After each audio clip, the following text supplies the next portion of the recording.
And also, for more insight, we've got Einar Tangen with us, who's Senior Fellow at the Taihe Institute and also Chairman of Asia Narratives. Einar, thank you for joining us.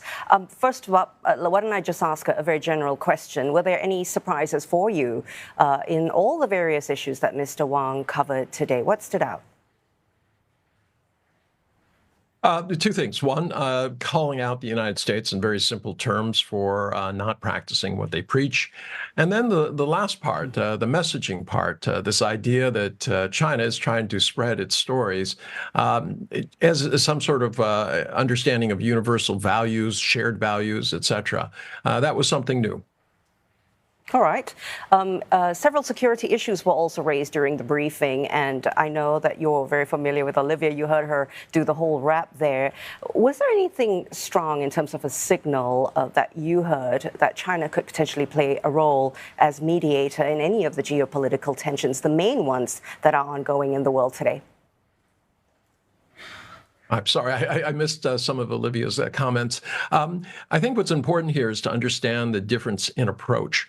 If it's the U.S., you tend to wade in, decide who's right, who's wrong.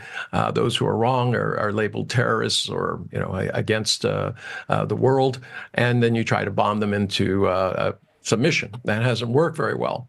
For China, for instance, in Gaza, they have refrained from labeling any of the countries as terrorists or trying to say you're right, you're wrong. They have affirmed the rights of the individuals, especially those, the Palestinians, who are being slaughtered on a daily basis.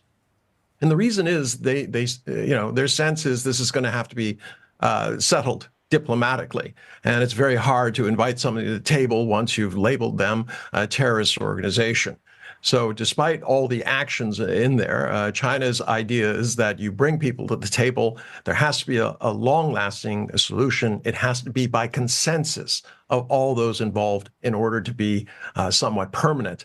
So they're looking at the longer game. The U.S. tends to jump the gun in terms of how they perceive a situation, who's right, who's wrong. And in terms of resolving geopolitical tensions, Mr. Wang brought in the United Nations Security Council quite a bit. In fact, he mentioned more than once that they are permanent members on that council. He touched about the importance of the UN in peace and climate initiatives as well, making a point, though, that the UN should keep up with the times to better fulfill its mandate. How do you see China helping the UN rebuild to be more relevant and even more credible?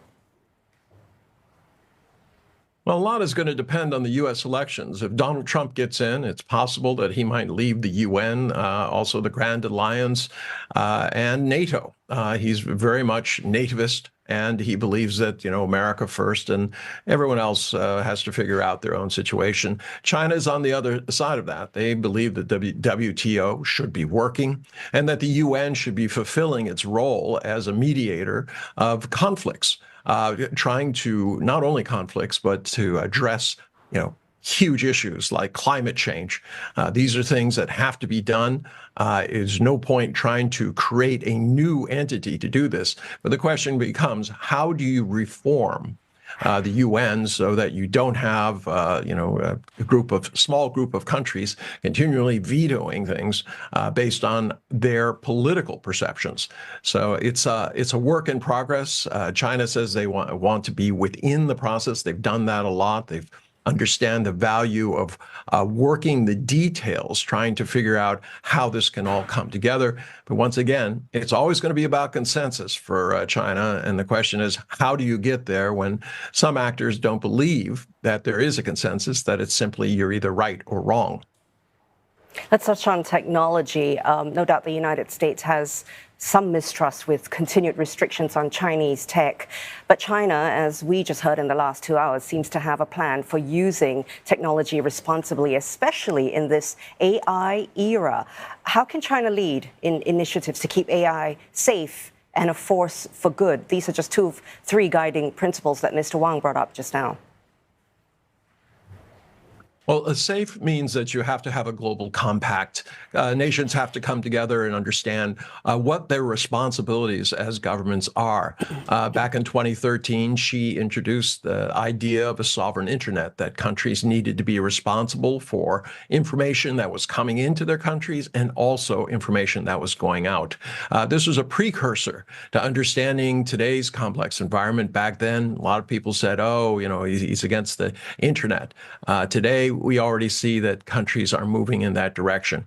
In terms of making it fair, that's a different proposition. What China has proposed and is doing is sharing intellectual property, doing joint development of different areas. There's a big belief among many that those who own the IP will be served by those who don't. If you want a fairer world, you're going to have to make sure that everybody has a stake in the game and that you don't create more economic and political inequalities in this new era of digital transformation.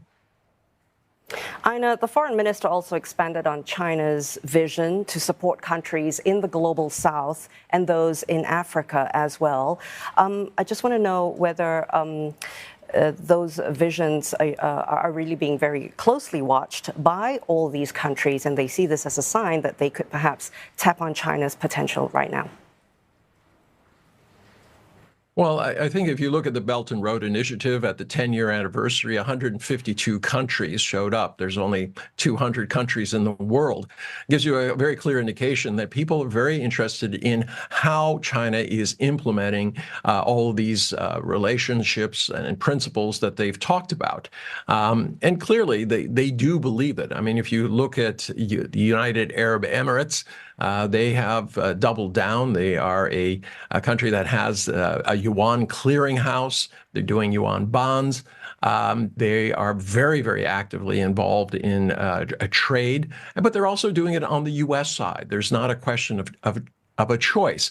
And that's one of the big differences here, is that the U.S. tends to say, you're either with me or you're against me, whereas China says, look, you're a free sovereign nation. Of course, you're going to have relations with the United States, big powers. We just need to get our act together to cooperate a little bit more closely. And this is what a lot of global South countries are looking at. They don't want to be caught between these two powers. They want to benefit from the gains that have made since 2001, the opening up of the WTO. And this is something that they want to continue pursuing. They don't want to be dictated to on one hand, but they also want to make sure that their country's future is not tied irrevocably to some other country's capital. And when it comes to international relations, Mr. Wang talked about China going into an era of a new type of international relations, rejuvenation of the world, greater inclusivity. How do you see China's role as being the moral compass of the world? I don't know that China is trying to dictate what the moral compass should be. I mean, they have three principles that they think a multipolar world can exist on. That is, every country wants self-determination. They want to be respected for who they are. They want to define who they are. That's the civilization end. Everyone wants to be secure. You don't want your country's security based on the insecurity of others, because it's not lasting.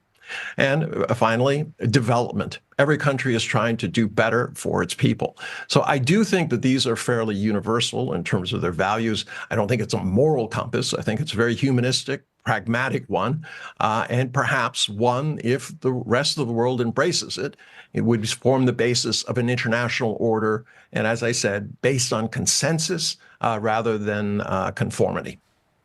Lots of points there. Thank you very much. I know we'll be pouring on these all of today. Einar Tangen speaking with us from the Taihe Institute. Thank you for joining us.